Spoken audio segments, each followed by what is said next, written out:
un podcast de Cooperativa. Este es el podcast de Esa es la idea. Innovación y emprendimiento en Cooperativa.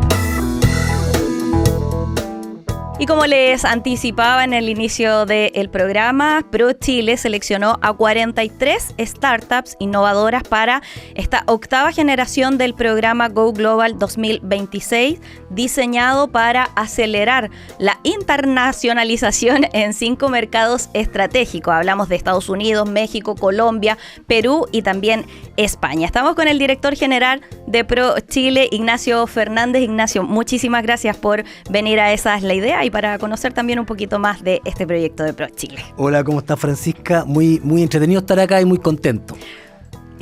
Bueno, lo primero, director, ¿cómo es este proceso de selección de estas empresas, de estas startups innovadoras y cuáles son ese tipo también de startups? Sí, este es un programa que tiene bastante tiempo en ProChile y lo trabajamos muy de la mano con Corfo. Y efectivamente ellas postulan a través de nuestra página web y de nuestras distintas oficinas en las regiones.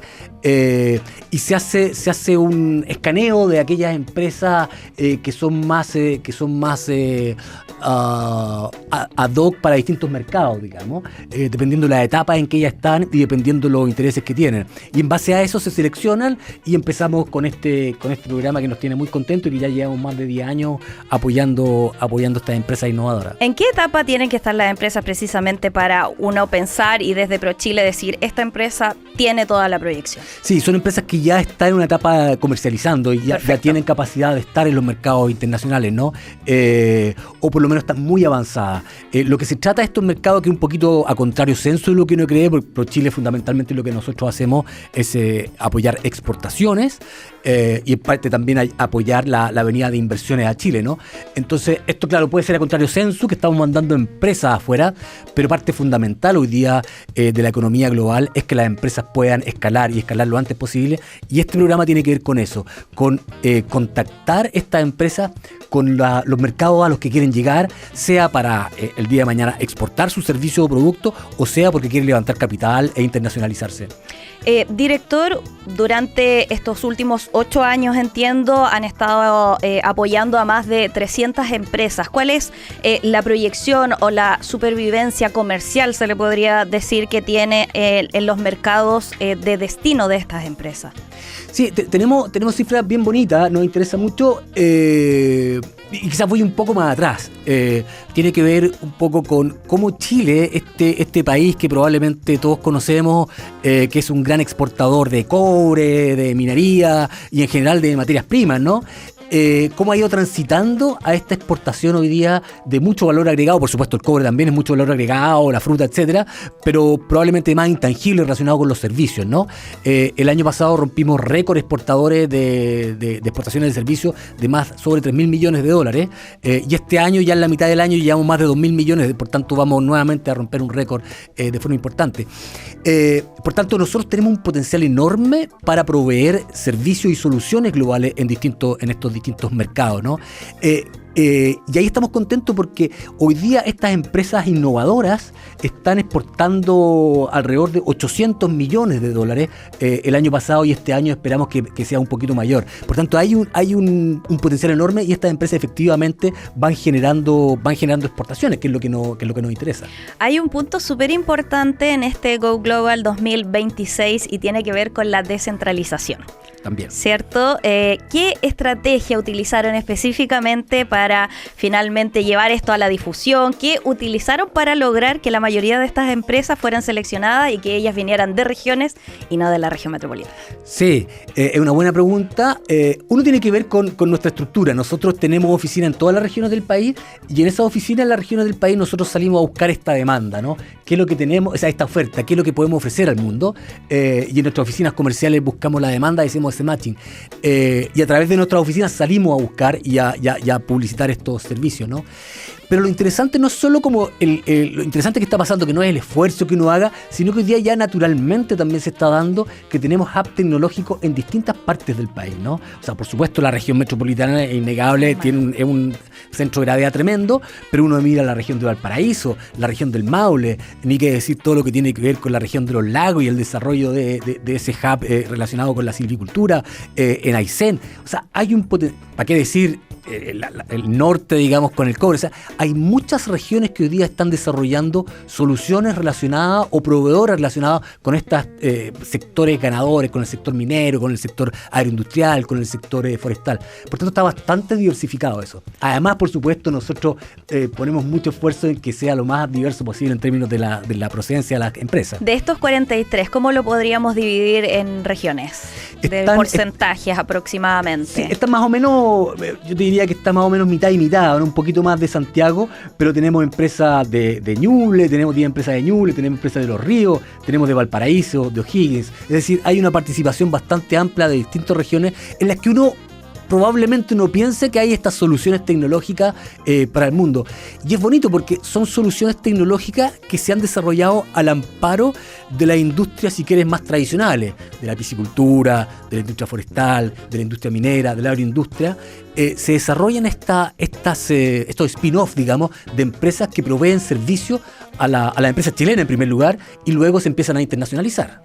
Perfecto. Y volviendo a los seleccionados, director, ¿qué es lo que viene ahora para este proceso de internacionalización? Porque no debe ser fácil, o sea, hay que cumplir un montón de trámites, protocolos, dependiendo también de qué trata la empresa, de qué es lo que va a estar exportando. No, fundamentalmente a partir de ahora empiezan las empresas a llegar a los mercados y ahí nosotros tenemos, antes la apoyamos con todo lo que tiene que ver con capacitación, que sepan qué va a pasar, un poquito todos los preparativos, y luego ya en los mercados hay todo un programa para ello que tiene que ver con este soft landing, ¿no? Contarles qué significan esos mercados, acompañarlos a conocer el ecosistema en estos lugares, qué significa instalar una empresa allá, cómo uno tiene que tener cuidado en ciertas áreas, los temas tributarios, los temas de contratación de empresas, cómo levantar capitales y conocer los distintos ecosistemas dependiendo de los sectores que ellos están interesados. Y además los contactamos con la comunidad que es cada día más relevante de chilenos que viven allá y que están haciendo empresas allá. Hay comunidades muy grandes en Colombia, en España, en México, donde se apoyan mucho y ahí ProChile tiene un rol muy importante de hacer nexo y coordinarse entre ellos. Estoy viendo el listado aquí de los ganadores, director, son las 43 empresas que se seleccionaron: Miami, España, México, Perú, Colombia, y algunas que esto llama la atención: Perú y Colombia. Por ejemplo, Irrifer, Nutritec, Agrocealat. No sé si nos puede contar alguna historia interesante de alguna de todas estas marcas que comienzan este proceso. Sí, son, como te digo, es bonita la experiencia de estas empresas. Por ejemplo, vamos con una específica, a ver cuál es la que más le gusta. No, todas me encantan. Me imagino que sí. Pero para ejemplificar lo que yo te decía, nosotros somos grandes exportadores, por ejemplo, todo lo que tiene que ver con la agroindustria, ¿no? Nuestra agroindustria tiene un potencial enorme. El año pasado exportamos más de 25.000 millones a 180 y tantos mercados. Tenemos una sustentabilidad, calidad de nuestros productos tremendo, ¿no? Somos conocidos desde las cerezas hasta las manzanas, en fin, frutos secos, etcétera. Y acá, por ejemplo, tenemos una empresa que viene desde Ñuble y está yendo a México, que es Smart Hydro, y tiene que ver con soluciones tecnológicas para el aprovechamiento de los recursos hídricos, para ser eficientes en los recursos hídricos, ¿te fijas o no? Y esto acompaña a organizaciones, empresas, etcétera, en cómo poder utilizar de mejor forma los recursos hídricos para tener una agricultura más eficiente. ¿Te fijas? Esa es una empresa que, dada el potencial que tiene Chile, se ha desarrollado acá en Chile y que hoy día su experiencia se está exportando. Otra empresa que me parece súper potente por mi pasado, que yo alguna vez fui abogado, es Lexia, por ejemplo, que es una empresa acá en la región metropolitana que va al mercado peruano y que desarrolla toda una plataforma orientada a abogados, a jueces, a fiscales, y que incorpora herramientas, o por supuesto inteligencia artificial y herramientas tecnológicas para que tengan para que las declaraciones se puedan transformar luego en puedan ellos saber exactamente qué normas aplican a las distintas situaciones que están pasando. Es un sistema muy potente y que tiene que ver con el mundo de los abogados. Hay una solución muy potente ahí, tremenda. Todo lo que tiene que ver con proteínas, en Colombia hay una empresa, por ejemplo... Están en su boom. Están en su boom las proteínas. Están en su boom, pues sí, pues. Uno tiene que consumir proteínas. Y por ejemplo, todo lo que tiene que ver con ingredientes funcionales para alimentación animal y de seres humanos, y ahí tienen, por supuesto, todo lo que tiene que ver con lo que provee la naturaleza en Chile. Ellos hacen un desarrollo relevante y están exportando estas soluciones. Es decir, hay una gran cantidad de soluciones relacionadas con nuestro ecosistema, y que la empezamos a internacionalizar. Además, un ecosistema tan enriquecido, de Arica a Punta Arenas, tenemos una diversidad de cosas que podemos ofrecer al mundo entero. Para ir cerrando ya, director, ¿qué novedad nos puede contar? Algo que estén pensando ya en ProChile al corto, mediano plazo, que tengan algún otro proyecto. Tenemos varios proyectos, pero uno bien potente que estamos desarrollando. Yo invito a todas las empresas, aquí déjenme buscar para tener la información exacta, en Exprotech 2026. Del 16 al 19 de noviembre vamos a realizar un tremendo evento. Vamos a estar trayendo alrededor de 30 compradores internacionales para juntarlos con 100 empresas tecnológicas chilenas.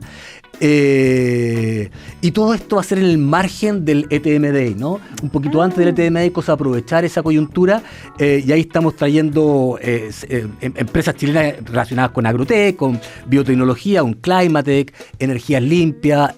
En definitiva, todo lo que tiene que ver con este sistema de innovación que está muy potente en Chile, y los vamos a juntar con compradores internacionales que además van a venir a ver esas empresas, van a tener reuniones de matching con ellos y además van a estar visitando, por supuesto, ETM. Así que vamos a tener un noviembre muy potente en términos de tecnología acá en Chile. De aquí a noviembre ya no queda nada. Y nos quedan algunos minutitos. Le quería preguntar, esto ya tiene que ver más con cifras, números, ¿qué monto, inversión o presupuesto destina ProChile para este tipo de proyectos como este Softland de las 43 empresas del Go Global 2026? Son montos que...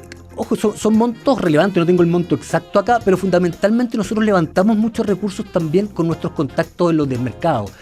Ahí levantamos empresas que están interesadas en hacer este soft landing, empresas que les interesa conocer a sus contrapartes chilenas, digamos, y poder proveerles de información, conocer en qué están ellos. Ahí hay lo fundamental que tiene que ver con esto es la gestión que hacen nuestras oficinas comerciales afuera para contactarse con estos diferentes ecosistemas, desde estudios de abogados, desde Venture Capital, Capitales Ángel, por supuesto autoridades que tienen que ver con las regulaciones, de manera que las empresas chilenas que lleguen ahí tienen este soft landing lo más certero posible para tener un panorama lo más amplio posible de cómo instalarse en esos mercados, cómo jugar en ese ecosistema y, si es el caso, cómo levantar capitales también.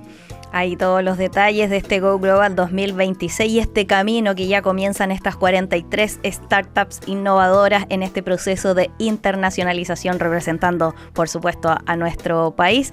Fue la conversación con el director general de ProChile, Ignacio Fernández. Muchísimas gracias por este contacto acá en Esa es la Idea con Cooperativa. Muchas gracias y sigan trabajando con nosotros. Ahí en ProChile hay muchas actividades para emprendedores y emprendedoras. Muchas gracias. Vamos a seguir en contacto, por supuesto. Chao. Porque una idea lleva a otra.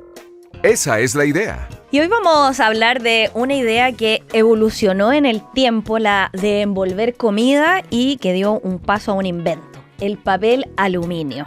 Originalmente se trataba de mantener el calor, sino de proteger los alimentos del polvo o los insectos. Se comenzó a usar papel de seda, papel vegetal, y servía solo para transportar cosas, pero que fuesen secas. Cualquier otra cosa se destruía. El papel se recubrió de cera de abejas para impedir que carnes o quesos se secaran, pero el problema es que no era hermético contra los olores y seguía rompiéndose con mucha facilidad. Hacia el siglo XIX la industria logró aplanar metales blandos hasta hacerlos finos como una hoja, y se escogió el estaño Con el tiempo se advirtió que traspasaba cierto mal sabor a los alimentos y todavía no se pensaba en usarlos para mantener el calor. El aluminio llegó alrededor de 1910 cuando el inventor suizo Robert Nehr lo patentó con la gigantesca ventaja de que no se alterara el sabor ni olor de la comida. Aislaba el aire, la luz, la humedad y también las bacterias. Se comenzó a usar para envolver las golosinas, chocolates, luego en raciones militares y de ahí también pasó al consumo común cuando alrededor de 1940 se notó que el papel aluminio resistía al fuego y podía ir directo a las brasas para cocinar. Hoy se usan envases complejos como los cartones de leche que tienen una capa interna bien delgada, vienen en medicamentos, en las tapas de los yogur, tarros de café y demás, porque esa es la idea. Estás escuchando Esa es la idea en Cooperativa Podcast. Y Mariela Toro transformó su destino durante la pandemia en Morning Day Coffee, una exitosa cadena de cafeterías que ha revitalizado el centro de Santiago con el apoyo de Cercotec, con un crecimiento en ingresos, 3 sucursales que están activas. Esta emprendedora fomenta el encuentro y también el apoyo entre emprendedores, preparando actualmente ya su 4ª apertura. Para conocer la historia de este caso exitoso, estamos con ella, con Mariela Toro, fundadora de Morning Day Coffee. ¿Cómo estás, Mariela? Hola, bien, ¿y tú? Muy bien, gracias. Oye, muy buena. Contentos de que estés aquí con nosotros. Gracias. Fuiste en parte de la historia que estaba contando, despedida durante la pandemia. Una temporada que fue muy compleja para muchos chilenos y a nivel mundial, un momento de total incertidumbre. ¿En qué momento se transformó esta idea en abrir Morning Day Coffee? Bueno, primero que todo, muchas gracias por la invitación y por la oportunidad. Bueno, esta idea loca que partió con ganas de emprender y dejar de trabajar dependiente. Ya yo sufrí acoso durante mi trabajo, entonces llegué a un punto en donde dije, no, ya, yo tengo que cambiar mi rumbo y ya no quería hacer ganar a mi jefe plata, quería ganar plata yo. Exacto, ser Pero tu propia doña. Uno lo ve como una forma muy romántica, la verdad, el hecho de emprender, pero es un camino bastante difícil y uno se da cuenta ya con el tiempo.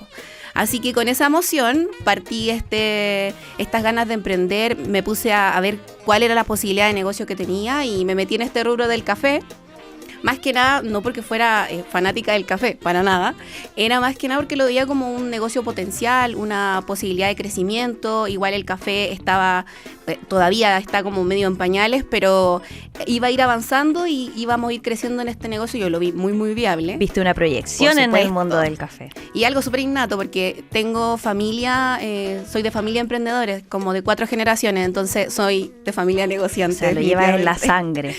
Entonces dije, ya, no tengo nada, ¿qué hago? No tengo plata, ¿cómo lo hago? Por suerte, mi jefe me despidió. Y ahí con esas lucas, que no eran tantas tampoco, pensando que estábamos en pandemia, me puse a pensar y dije, ya, ¿cómo lo hago? Empecé a buscar fondos, empecé a buscar créditos. Bueno, al principio los bancos no confían mucho en ti porque la idea solamente está en tu cabeza.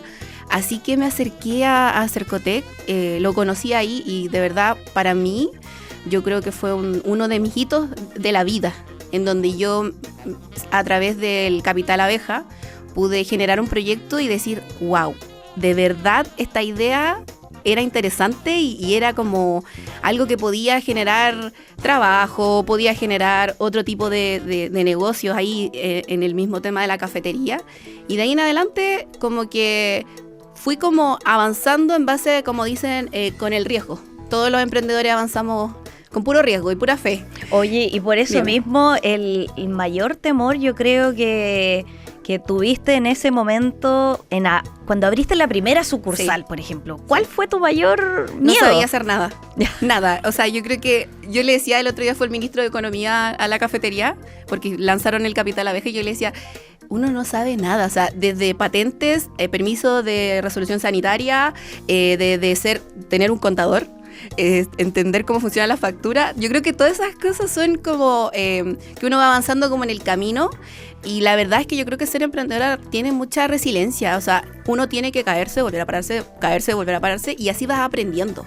No hay otra forma. Yo no sé, al menos que, no sé, salgáis como perito, porque yo no soy de profesión, no estudio ninguna, ni contabilidad, ni nada de empresa, ni nada. Soy diseñadora gráfica. Pero, ¿sabéis qué? Yo creo que el hecho de tener como ese corazón de emprendedora me hace como volver a pensar y como poder proyectar mi idea y como estar ahí. Entonces, tu pregunta es como, sí, y todavía hasta el día de hoy, ya que ha pasado harto tiempo, todavía tengo miedo de hacer algunas cosas. O sea, eso nunca pasa. Se vive con eso. Me imagino. Oye, cuéntame un poquito más. Partiste en tu casa con esta idea. Sí. A ver, cuéntanos un poco bueno, de eso. en ese tiempo de la pandemia, la verdad es que los únicos negocios que estaban como funcionando bien eran los de alimentos. Entonces yo dije, ya, tengo que hacer una prueba, una muestra, tengo que ver cómo funciona el hecho de vender café. Y los vecinos de de mi departamento, que le agradezco mucho, me compraban café y yo me compré con eso me pude comprar una maquinita chiquitita como de casa, como esas que tenemos en la casa, y se acercaban por el olor. Luego de eso ya dije, ya, esto va a funcionar. Así que me metí y yo quería estar en el centro. Explico por qué. Porque yo vengo de oficinas, trabajé mucho tiempo en oficinas y conocía un poco cómo eran mis compañeros, qué es lo que quería yo, qué necesitaba. Entonces yo decía, yo tengo que apuntar a los oficinistas, porque los oficinistas no pueden vivir sin café. Y ahí fue que dije, ya, y yo tengo que estar en el centro. Impensado estar afuera del centro, o sea, estar en Ahumada, en Estado, son locales carísimos. Y dije, ¿por qué no en la galería? Las galerías estaban todas abandonadas, o sea, No, en la pandemia, claro, yo me tiré una piscina con fuego. Definitivamente. Sí, no lo pudiste haber definido mejor. No. Y resulta de que ya me meto y veo los lugares y digo, ya, aquí va a estar mi primera cafetería. Y después fue que la gente empezó a llegar, por lo mismo, por el café, por la buena onda, por el cambio de día. Morning Day es una cafetería que no solamente se preocupa de vender café, sino de cambiar el día de las personas. Mira. Así que... Oye, hoy día yo les comentaba que ya Mariela maneja 3 sucursales. Así es. Y vas por una cuarta. Así ¿Cuál es. ha sido la clave operativa de este escalamiento en tu negocio? Una buena administración, ser muy autodidacta, tener consciente que uno como jefa de repente o como líder más que jefa, aprender a delegar, aprender a invertir también en recurso humano, cuidar mucho el recurso humano, creo que eso es fundamental. Mi equipo, que le mando un saludo, que todos me están escuchando, yo creo que eso es fundamental. Hacer que una persona se desarrolle y no solamente crecer uno, sino que las personas que trabajan contigo sentirse escuchados, sentirse acompañados, darles oportunidad de escuchar opiniones. Yo creo que eso es fundamental. ¿Cuántas personas trabajan hoy contigo? Hasta el momento trabajamos 9 personas, pero con la nueva sucursal apostamos que van a ser aproximadamente 12 y pensando en un jefe de operaciones también, porque tenemos un almacén ya que surte estas cafeterías. ¿Y qué le podríamos decir a esa Mariela antes de la pandemia, que estaba en su trabajo pensando qué iba a ser de ella porque no lo estaba pasando bien y que después finalmente la despiden y ahora tiene a cargo muchas personas y está dando trabajo? Yo creo que crea mucho en ella. Yo creo que el camino del emprendimiento es muy solitario, a pesar de que mucha gente te acompaña y hay mucha rotación de gente. Que crea mucho en ella y que busque todas las opciones habidas y por haber y que confíe en el proceso, ¿cómo se dice? Oye, lo otro que yo también comentaba al inicio es que tú dices que parte de estas cafeterías es un lugar de encuentro y apoyo para otros emprendedores. ¿Cómo es eso? Cuéntanos un poquito. Nosotros trabajamos aproximadamente con 5 emprendedores. Hemos trabajado con muchos, la verdad han rotado bastante, pero nosotros tratamos de desarrollar productos con ellos. Es decir, reconocemos que estamos dentro de una cadena de negocio en donde también detrás de esos emprendedores conocemos los rostros, conocemos sus familias, sabemos que también son locales que alimentan familias, pagan colegio. Entonces, más que nada como que tratamos de tener un contacto con los proveedores muy de confianza y también muy de opiniones, como de conversar, no de, ay, no quiero esto, no, es como bien de conversar. Maravilloso. Generan una comunidad con los otros emprendedores. Totalmente. Súper. Totalmente. Oye, hablábamos al inicio de, la importancia que tuvo para ti Cercotec, Capital Así Abeja. Hay muchos emprendedores que se quedan con la idea. que quizás no se atreven a dar ese paso y precisamente por lo que tú decías, por la falta de ese capital inicial. ¿Cómo lo manejaste tú al inicio con este financiamiento original que nos decías tú, que no fue mucha la plata después de que te despidieron, pero finalmente después llegan estos fondos públicos a los que tú accediste? La importancia de Cercotec y cómo lo manejaste. Bueno, la importancia, como te decía, marca un hito en mi historia como emprendedora. Creo que ellos pudieron asesorarme de la mejor forma posible y bueno, y yo creo que Cercotec, como en general para todos, debería ser como una entidad muy amigable, así como muy cercano, porque tienen centros de negocio donde uno puede también ir a revisar el proyecto previo y después, claro, no sé si yo te comento, yo después de una abeja me gané un Crece. Y el Crece fue como el puntapié para decir, no, es que esto tiene que crecer y tiene que dar más trabajo. Literal. Es como que el negocio cobrara vida propia. Y uno empieza a decir como ya, le falta esto otro. Ya no eres tú, es como el negocio. Ya, hagamos un poquito una bajada de eso. Ya. ¿En qué se traduce concretamente esta ayuda? ¿En capacitación, maquinaria, dinero en efectivo? Sí, el Capital Abeja te ayuda para iniciar.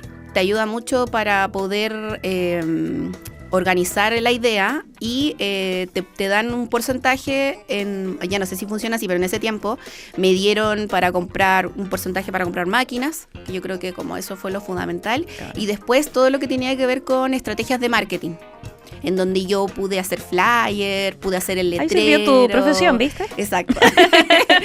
Y pude hacer como, desarrollar como el prototipo, como que me entregaban las herramientas y yo ya tenía que hacer andar el barco. Así fue Cercotec y fue como mucho tiempo, o sea, a mí me asesoraron mucho tiempo, a mí me ayudó mucho tiempo Cercotec. Estuve en el de Esmeralda y ahora estaba en el Independencia. Y así ya vas abriendo tu cuarta sucursal. Sí. Oye, Mariela, para estas personas que nos están escuchando, quizás viendo a través de YouTube, que quizás acaban de perder su trabajo, por ejemplo, que se quedaron ahí brazos cruzados, o que tienen miedo de postular a algún fondo público. ¿Cuál es tu consejo de oro para estas personas? Bueno, el que lo intenten primero que todo. Yo creo que antes de tener miedo hay que intentarlo. Y esto es, o sea, postular es muy importante, pero yo creo que es más importante como tener ese desarrollo personal que genera ser emprendedora. Es un desarrollo completo, mental, de corazón, financiero, obviamente. Es como toda una lucha constante y es súper, al final uno lo ve que trabaja 24/7, pero es muy gratificante. Es más gratificante que trabajar para alguien, perdón que lo diga, pero yo no, si tuviera, o sea, tengo que hacerlo, lo haría, pero la verdad es que me siento muy feliz haciendo lo que hago. Entonces, es difícil, pero hay un punto en donde uno respira y ve para atrás y ve que es maravilloso todo lo que uno construyó. Maravilloso. Es mucho mejor de lo que pudo haber totalmente pasado en algún momento por tu cabeza esa idea. Así y para ir cerrando, bueno, les quiero mostrar a nuestros amigos de YouTube que Mariela nos trajo aquí al equipo un rico café tostado en nuestro país. Así es. Y también un vasito maravilloso de su cafetería. Así que muchas gracias por este regalito. Y con esto mismo, ¿cuál es el café favorito de las mañanas de Santiago Centro?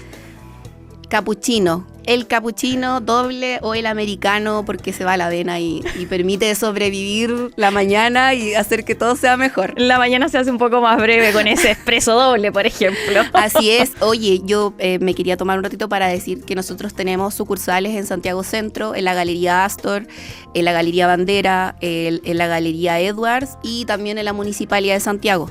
Ya, así que todos, no solamente los oficinistas, acérquense a Morning Day. Es una cafetería muy alegre, es una cafetería que a uno realmente lo invita a sentirse feliz a pesar del día esté nublado, haga frío. Tenemos una variedad de productos infinita, trabajamos como en emprendedores, como te dije. La mayoría de nuestro personal son mujeres, cuidadores, y nosotros respetamos mucho eso, respetamos mucho el café igual, y nada, mandarle un saludo a mi familia, que fue la que me ayudó desde el principio, a la familia de mi socio, a mi socio también, Eric Montalva, que sin él también esto no se hubiera podido hacer, que le ayudó mucho, y a mi equipo, que lo adoro, que me dé estar mirando, que de verdad que muchas gracias por la oportunidad, y Y nada, pues, ojalá es que sean muchas más Morning Day. Maravilloso. Ahí la entrevista con Mariela Toro, fundadora de Morning Day Coffee. Una maravillosa historia de emprendimiento. Mariela, muchísimas gracias por venir a Esa es la Idea. Que esté muy bien. Chao. Que esté muy bien. Saludos al equipo. Aquí termina el podcast de Esa es la Idea. Lo escuchas en vivo de lunes a viernes a las 4 de la tarde en la radio y en la app de Cooperativa.